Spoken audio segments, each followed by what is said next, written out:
반갑습니다. 솔로몬 사후 북쪽은 여로보암이 남쪽은 르호보암이 각각 분열 왕국의 초대 왕들로 통치했습니다.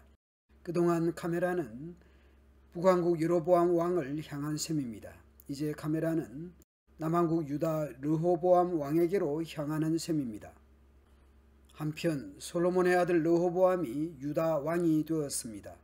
그는 41세의 왕위에 올라 여호와께서 이스라엘의 모든 땅 중에서 경배받으실 곳으로 특별히 택한 성 예루살렘에서 17년을 통치하였습니다. 그리고 그의 어머니는 암몬 사람 나아마였습니다. 유다 백성들도 여호와께 범죄하여 그 조상들보다 여호와를 더 노하게 하였습니다.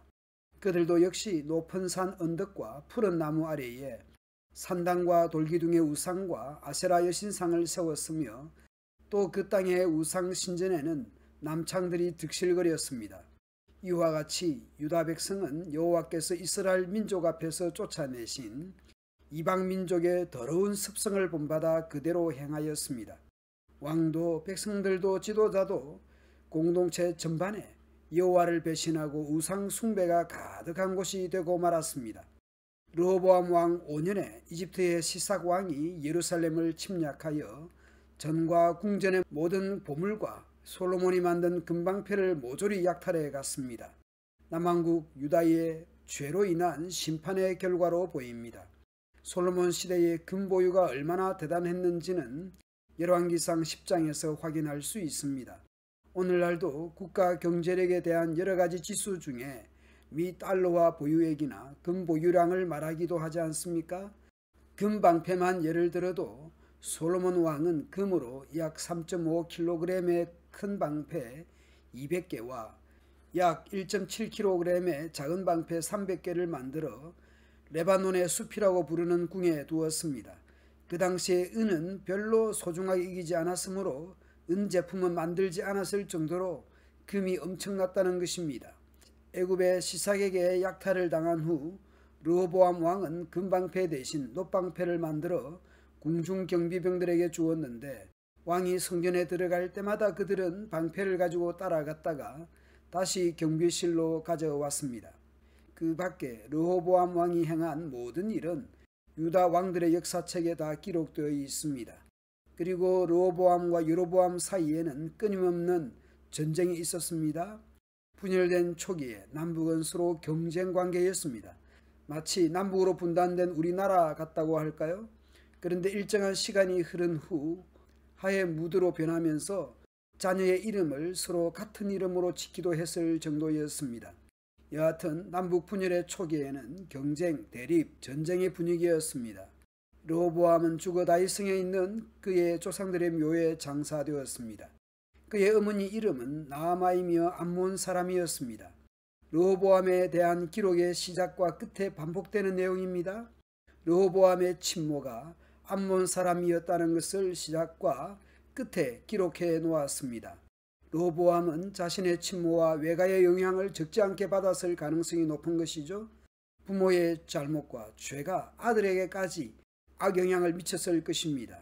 솔로몬의 정치 외교적 일환으로 주변국들의 여성들과 혼인을 했는데 솔로몬 왕이 이방의 많은 여인들을 사랑하였습니다. 하나님께서 서로 통혼하지 말라고 말씀했습니다. 그들이 반드시 너희의 마음을 돌려 그들의 신들을 따르게 하리라고 하셨습니다. 결국 솔로몬의 여인들이 솔로몬의 마음을 하나님께로부터 돌아서게 하였던 것이죠. 솔로몬의 나이가 많을 때에 그의 여인들이 그의 마음을 돌려 다른 신들을 따르게 하였던 것이죠. 11장을 보면 실제로 솔로몬은 암몬의 여인을 사랑했습니다. 솔로몬이 암몬의 가정한 밀곰을 따랐으며 암몬의 밀곰을 숭배 경배했습니다.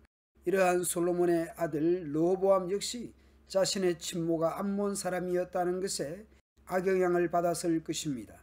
여기서 잠시 디모데를 떠올려 봅니다. 디모데의 아버지는 헬라인, 이방인이었지만 그의 어머니는 믿는 유대 여성이었습니다. 디모데는 외할머니 로이스와 어머니 유니게로부터 선한 영향을 받은 것이었습니다. 르호보암의 경우를 보면서 또 디모데의 경우를 보면서 믿음의 선한 영향이 얼마나 중요한지 알 수 있습니다. 르호보암 사후 그의 아들 아비야가 왕위를 계승하게 됩니다. 여호와께서 이스라엘의 모든 땅 중에서 경배받으실 곳으로 특별히 택한 예루살렘이었습니다. 그런데 마치 여호수아 이전 가나안 원주민들이 살던 당시와 같은 그런 종교적인 분위기처럼 되었다고 할까요? 하나님의 택한 예루살렘에서 하나님의 택한 백성이 하나님의 백성이 아닌 사람들처럼 살았습니다. 왕이나 백성이나 모두 그랬습니다. 어느 한쪽이라도 정신을 차려야 하건만 안타깝기 그지없습니다. 오늘 우리는 어떻습니까? 우리는 택함받은 구별된 백성으로 살아가고 있습니까? In the world, not of the world. 세상 안에 살지만 세상에서 구별된 사람들로 살아갑시다. 그리고 믿음의 선한 영향력을 가정 안에서부터 증거하며 살아가면 좋겠습니다. 여러분 모두에게 하나님의 은혜와 평강이 가득하기를 기원합니다.